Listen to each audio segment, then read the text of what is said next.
Bonjour! 1 maart, mooi weer, maar 's nachts is het nog steeds erg koud. Dit is tot nu toe wel de koudste winter die we gehad hebben. Zelfs mijn huislook is half bevroren. Hier ook een dikke laag ijs erin.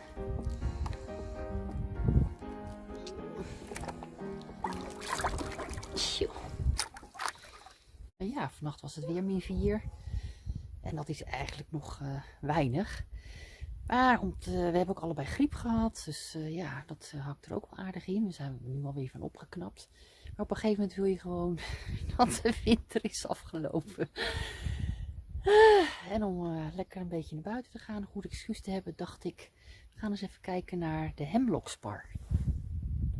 Vorig jaar heb ik er voor het eerst een kort filmpje over gemaakt. Toen wist ik nog niet zeker of het een hemlockspar was. Inmiddels weet ik dat wel. Een student die er heel goed bedreven in is in determineren, die zei ook dat het een hemlockspar is. En daar kan je dus herkennen aan de naalden die plat zijn. En eigenlijk lijkt het een beetje op een taxus. En vorig jaar wist ik, taxus is heel giftig. Maar naalden van sparren en van dennen zijn dus juist heel gezond. Vitamine A, vitamine C zit erin.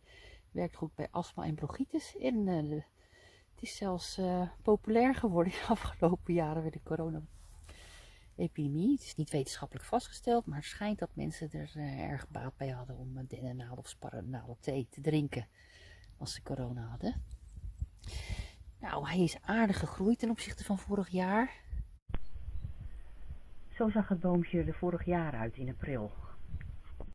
Maar hij wil nog niet echt de hoogte in. Dat komt waarschijnlijk omdat toen ik hem uit heb gegraven, dat ik niet alle wortels heb meegenomen. Dan duurt het even voordat hij weer de lucht in gaat. Maar ik wil wel graag even laten zien hoe ze er nou in de natuurlijke omgeving bij staan. Dan zijn het echt hele mooie boompjes. Gaan we even een wandelingetje maken.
Hier staan de kleine hemlocksparretjes, die jonkies. En die zien er veel mooier uit dan die van mij. Die zijn ook niet verplant. Kijk. Heel mooi. vind ze een beetje Japans aandoen. Deze is ook zo mooi. Kijk. Dan zie je echt de naalden. Mooi recht. Dat is anders dan een gewone spar. Ik zal eens even een andere spar zoeken. Hier hebben we een gewone spar. Die naalden zijn veel ronder en die staan ook een beetje kriskras op de tak.